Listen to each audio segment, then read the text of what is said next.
आज मैं आपको कहानी सुनाने जा रही हूँ मस्तान हैदर मिर्जा की, जिसको हाजी मस्तान के नाम से भी जाना जाता है। हाजी मस्तान उनका नाम क्यों पड़ा ये भी मैं आपको बताऊंगी, लेकिन हाजी मस्तान के लिए आज भी मुंबई पुलिस कहती है कि वो एक ऐसा डॉन था जिसके बाद उसकी तरह का कोई डॉन पैदा नहीं हुआ। वो एक ऐसा डॉन था हाजी मस्तान जिसके नाम पर एक भी क्रिमिनल केस नहीं है, कोई भी मर्डर केस नहीं है आज तक, जब तक वो जिंदा रहा और जब तक वो इस धंधे में रहा। कहा जाता था कि हाजी मस्तान स्मगलिंग करता था, लेकिन वो उन चीजों की स्मगलिंग नहीं करता था जिससे आम जनता को दिक्कत हो या फिर पुलिस को दिक्कत हो या फिर सरकार को दिक्कत हो। वो स्मगलिंग करता था, वो भी सीधे तरीके से, वो अपने नियमों पर चलता था और मुंबई पुलिस भी उसकी तारीफ किया करती थी क्योंकि वो कभी भी आम जनता को परेशान नहीं करता था। नमस्कार, मैं हूं समीक्षा दीक्षित और आपका स्वागत है सत्योदय मीडिया में। बात है 1926 की। तमिलनाडु के एक छोटे से गांव में हाजी मस्तान का जन्म हुआ था। हालांकि कहा जाता है उनके पास खेती बहुत थी, परिवार संपन्न था, लेकिन उसके बाद भी उनके पास इतना पैसा नहीं था कि वो एक लग्जरी लाइफ जी सके। इसलिए एक दिन उनके पिता फैसला करते हैं कि वो लोग मुंबई में शिफ्ट हो जाएंगे, वहां पर कमाएंगे और उनका परिवार थोड़ा ज्यादा अच्छे से चल सकेगा, क्योंकि इतना खेती उनके पास उस वक्त हुआ करती थी, लेकिन इतना ज्यादा पैसा नहीं था कि वो एक अच्छी लाइफ अफोर्ड कर सके। इसलिए कहा जाता है कि 1926 में जब हाजी मस्तान का जन्म हुआ, उसके करीब 8 साल बाद वो लोग मुंबई में आ गए। मुंबई में आते हैं तो हाजी मस्तान के जो पिताजी होते हैं वो एक साइकिल की दुकान खोलते हैं, जहां पर हाजी मस्तान साइकिल पंचर बनाने का काम करता है और इस तरीके के कई काम वो किया करता है वहां पर। तो जहां पर ये दुकान होती है, जहां पर मुंबई में हाजी मस्तानी काम करता है, तो वो देखता है कि सड़कों पर उसके सामने से कई बड़ी बड़ी गाड़ियां निकलती हैं, कई लोग निकलते हैं बन ठन कर। तो हाजी मस्तान उसी दिन एक सपना देखता है कि वो उसको भी वही लग्जरी लाइफ चाहिए, उसको भी वैसे ही बंगले चाहिए, वैसे ही गाड़ियों में टहलना है। खैर, अब साइकिल पंचर बना रहा है तो उससे कितने ही उस टाइम पैसे मिलते होंगे, ज्यादा नहीं, और इतनी कमाई तो बिल्कुल नहीं हो सकती कि आप एक लग्जरी लाइफ जी सके। सिर्फ इतनी कमाई होती थी कि पेट पाला जा सके। और मुंबई आने के बाद तो कहते हैं कि उनकी हालत इतनी खराब हो गई थी कि कभी कभी एक वक्त का ही खाना मिलता था। तो जो सपना उसके पिताजी देख कर आए थे वो यहाँ पर पूरा नहीं हो रहा था। तो एक लड़का कुछ वक्त बाद आता है, जब कहा जाता है कि हाजी मस्तान उस वक्त 9 या 10 साल का था, तब एक लड़का उनके पास आता है और कहता है कि तुमको बंदरगाह चलना है, वहां पर कुछ काम करना है, तुम्हारे लिए कुछ काम है डॉकयार्ड पर, और तुमको वहां पर सामान इधर से उधर करना है, तो जितने में तुम पंचर बनाते हो उससे तुम्हें ज्यादा पैसा मिलेगा। तो हाजी मस्तान तैयार हो जाता है, वो मुंबई में जो डॉकयार्ड है वहाँ बंदरगाह, वहां पर जाता है और सामान जो शिप आते हैं उसमें से सामान निकालता है और उसको कहा जाता है कि तुमको ये सामान चोरी छुपाकर यहाँ से लेके जाना है। पुलिस की नजरों में ये चीज नहीं आनी चाहिए, पुलिस को नहीं पता चलना चाहिए कि तुम यहाँ से कोई सामान लेकर जा रहे हो। हाजी मस्तान तैयार हो जाता है। जब वहां पर जो शेख होते हैं वो देखते हैं कि एक लड़का है जो महज 10 साल का है, लेकिन वो काम करने में बहुत तेज है, उसका माइंड काफी शार्प है और बड़ी ही चालाकी से वो पुलिस की नाक के नीचे से निकल जाता है। वो शेख जब हाजी मस्तान से बात करता है और कहता है कि हम तुम्हें इससे भी ज्यादा काम करवाएंगे और तुम्हें इससे भी ज्यादा पैसा देंगे, और जो काम होगा वो थोड़ा रिस्की और बड़ा होगा, क्या तुम तैयार हो करने के लिए? तो हाजी मस्तान तैयार हो जाता है। वो कहता है कि पैसे के लिए अगर मुझे कोई भी कठिन काम करना पड़े तो मैं करूंगा, बस मुझे अच्छे पैसे मिलने चाहिए ताकि मेरा परिवार 2 वक्त की रोटी तो खा ही सके। हाजी मस्तान तैयार हो जाता है और वो जो शेख होता है, शेख गालिब जो है, हाजी मस्तान को सोने की स्मगलिंग कहते हैं उस वक्त होती है, तो वो सोने की कई जो डिब्बे आते हैं उसमें जो सोना आता है वो चोरी छुप कर जो है डॉकयार्ड से उसको बाहर निकालना। और कहते हैं कि उस वक्त सोना, इलेक्ट्रॉनिक के आइटम, वॉच, ये सारी चीज़ों की स्मगलिंग वहाँ पर ज़्यादा होती है, क्योंकि इंडिया में सोना, चांदी, इलेक्ट्रॉनिक के आइटम और घड़ियाँ उस वक्त काफ़ी महंगी होती हैं। तो इन्हीं चीज़ों की स्मगलिंग होती है ज़्यादातर उस वक्त, और हाजी मस्तान इसमें सक्रिय हो जाता है। अब हाजी मस्तान ये काम करने लगता है। एक दिन क्या होता है, जिन शेख का मैंने भी जिक्र किया था, शेख गालिब, वो एक दिन पुलिस की गिरफ्त में आ जाते हैं। पुलिस उनको पकड़ लेती है कि वो कुछ उनके पास से सोना बरामद होता है पुलिस समझ जाती है कि इसकी स्मगलिंग की जा रही है, जिसके केस में गालिब को 3 साल के लिए जेल में डाल दिया जाता है। अब गालिब जब शिप से जो सोना आ रहा होता है वो एक पेटी सोना होता है, वो एक पेटी वो हाजी मस्तान को दे देता है और कहता है कि ये पेटी तुम संभाल के रखना, जब मैं वापस आऊंगा तभी ये पेटी खोलना।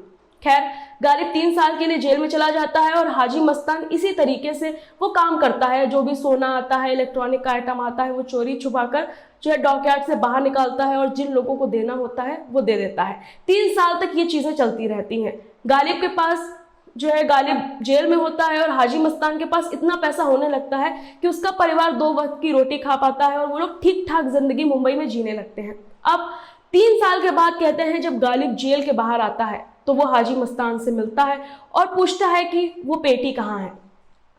गालिब को देखकर ये बहुत ही शौक लगता है कि वो जो पेटी हाजी मस्तान को देकर गया था, हाजी मस्तान ने वो पेटी नहीं खोली होती है। 3 साल तक वो अपनी वफादारी दिखाता है, जिससे कहते हैं गालिब बहुत खुश हो जाता है। और जब वो पेटी खोलता है तब हाजी मस्तान देखता है कि उसमें सोना ही सोना होता है, जिससे आधा सोना गालिब हाजी मस्तान को दे देता है। अब वो आधा सोना आते ही धीरे धीरे कहते हैं कि हाजी मस्तान के सपने पूरे होने लगते हैं। वो लग्जरी गाड़ी खरीदता है। सबसे पहले गाड़ी उसने मर्सिडीज खरीदी होती है, वो बंगले खरीदता है, जिससे कहते हैं धीरे धीरे वो अमीर हो जाता है। अब जब उसके पास पैसा आ जाता है तब वो धीरे धीरे करके अपनी पावर भी बनाता है। जिस तरीके से लोगों ने उसको ढूंढा था वो वैसे ही अब और अपनी तरीके के लोगों को ढूंढता है और एक अपना गैंग बनाता है। वो अब अपने तरीके से वो स्मगलिंग शुरू कर देता है।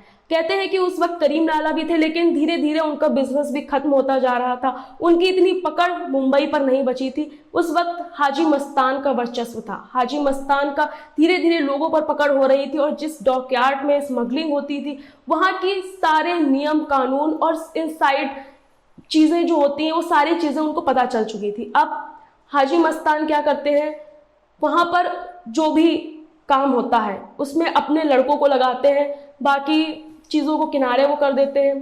अब कहा जाता है कि हाजी मस्तान के कुछ नियम होते हैं। हाजी मस्तान का कहना होता है कि वो बंदूक की या फिर ड्रग्स की स्मगलिंग नहीं करेगा। वो सिर्फ गोल्ड, सिल्वर, इलेक्ट्रॉनिक आइटम और घड़ियों की ही स्मगलिंग करेगा। वो नहीं चाहते कि उनकी स्मगलिंग की वजह से आम जनता को कोई भी दिक्कत हो। और कहा जाता है कि उनका ये भी रूल था कि स्मगलिंग सिर्फ रात के 9 बजे से सुबह 5 बजे तक होती थी। उसके बाद कहते हैं कि जनता का टाइम होता था, जनता रोडों पर होती थी। वो नहीं चाहता था कि ऐसा कुछ भी हो जिससे जनता को, आम पब्लिक को नुकसान पहुंचे, जिससे पुलिस को खबर लगे और हाजी मस्तान पर कोई उंगली उठा सके। साल दर साल ये चलता रहा। फिर कहते हैं कि हाजी मस्तान का कनेक्शन बॉलीवुड से भी बढ़ता रहा। जैसे दिलीप कुमार, राज कपूर, संजय कपूर, इन सब से उसका आना जाना उनके घर हो गया और हर कोई जो है अच्छे से उनसे मिलने लगा। वो भी बॉलीवुड पार्टीज में जाते थे। काफ़ी कनेक्शन उनके बढ़ते चले गए। और कहा तो ये भी जाता है जब हाजी मस्तान ने आगे चल के अपनी पॉलिटिकल पार्टी बनाई तो दिलीप कुमार ने उसका प्रचार भी किया था। तब अब जब बॉलीवुड पार्टीज में आना जाना हो गया हाजी मस्तान का, तब उसकी नज़र पड़ती है मधुबाला पर।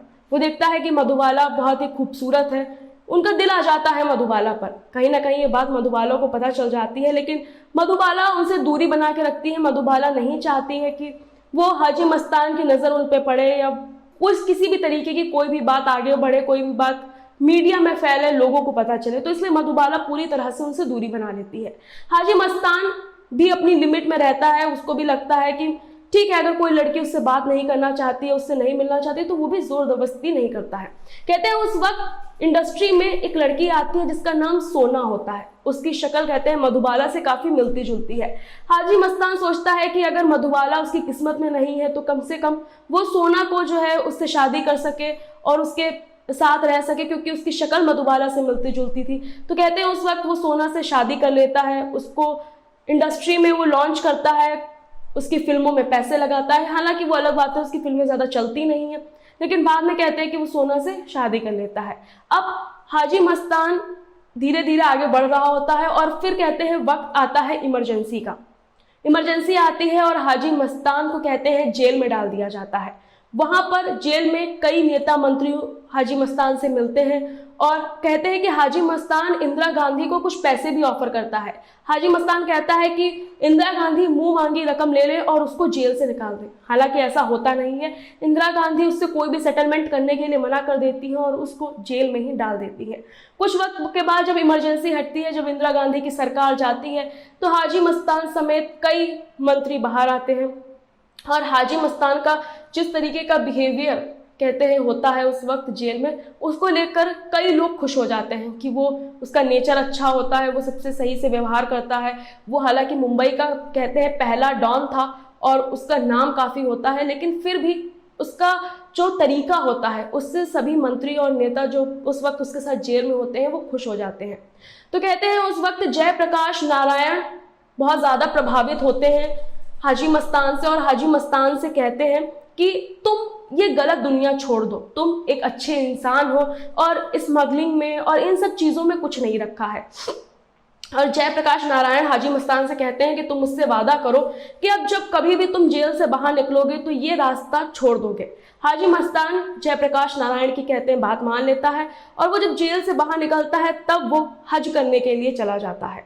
तभी से हाजी मस्तान का नाम हाजी मस्तान पड़ जाता है। इसके पहले जैसे मैंने आपको बताया था उसका नाम मस्तान हैदर मिर्जा होता है, लेकिन जब वो हज करने जाता है तब से ही लोग उसको हाजी मस्तान कहने लगते हैं। ये बात करीब बताई जाती है 1980 की होगी जब वो हज पे जाता है। इसके बाद उधर अब धीरे धीरे हाजी मस्तान का जो है वो बूढ़े हो रहे होते हैं और कहते हैं कि अब उनकी जगह कौन लेगा, कौन हाजी मस्तान के राज्य को साम्राज्य को आगे बढ़ाएगा, कौन अब स्मगलिंग में नया उभरता हुआ सितारा आएगा, कौन अब डॉन बनेगा, कौन उनकी जगह लेगा, कौन उनका उत्तराधिकारी होगा। तो उस वक्त एक नाम बहुत ज्यादा चर्चा में होता है जो होता है दाऊद इब्राहिम का। हालांकि उस वक्त छोटा राजन का नाम भी होता है, लेकिन दाऊद इब्राहिम का नाम आता है और हाजी मस्तान दाऊद इब्राहिम को अपना उत्तराधिकारी बनाने के लिए तैयार हो जाते हैं। लेकिन वो दाऊद इब्राहिम के साथ सामने कुछ शर्तें रखते हैं, जैसे कि दाऊद इब्राहिम से कहते हैं कि तुमको स्मगलिंग अगर करनी है तो वो सिर्फ गोल्ड, सिल्वर, इलेक्ट्रॉनिक और घड़ियों की ही होगी, ड्रग्स की, बंदूकों की स्मगलिंग नहीं होगी, इन सब चीज़ों से तुमको दूर रहना है। दाऊद इब्राहिम उस वक्त तो उनकी बात के में हामी भर देता है और तैयार हो जाता है, लेकिन कहते हैं कि सिर्फ 2 से 3 साल दाऊद इब्राहिम इन नियमों पर चलता है। उसके बाद वो कहते हैं अपना अलग गैंग बना लेता है। अब दाऊद इब्राहिम का अपना गैंग होता है और उसके बाद कहते हैं कि धीरे धीरे जैसे जैसे हाजी मस्तान बूढ़ा होता चला जाता है और एक वक्त आता है जब उनका निधन भी हो जाता है, तब दाऊद इब्राहिम का वर्चस्व मुंबई पर होता है। कहते हैं कि उस वक्त दाऊद इब्राहिम हर गैर कानूनी काम करता है। दाऊद इब्राहिम के ऊपर कई मर्डर के केस भी होते हैं। दाऊद इब्राहिम खुलेआम गोलियां चलवाता है। दाऊद इब्राहिम ड्रग्स की स्मगलिंग करता है। फिर कहते हैं कि आतंकवाद से भी उसका वो जुड़ जाता है। 1993 में जो भी हमले हुए उसमें दाऊद इब्राहिम का नाम भी आता है। साथ में वो बॉलीवुड को ड्रग्स भी सप्लाई करता है, बॉलीवुड से वसूली करता है, बिजनेसमैन से वसूली करता है। तो ये सारे गैर कानूनी काम दाऊद इब्राहिम करना शुरू करता है और एक वक्त आता है जब वो देश छोड़कर भाग भी जाता है।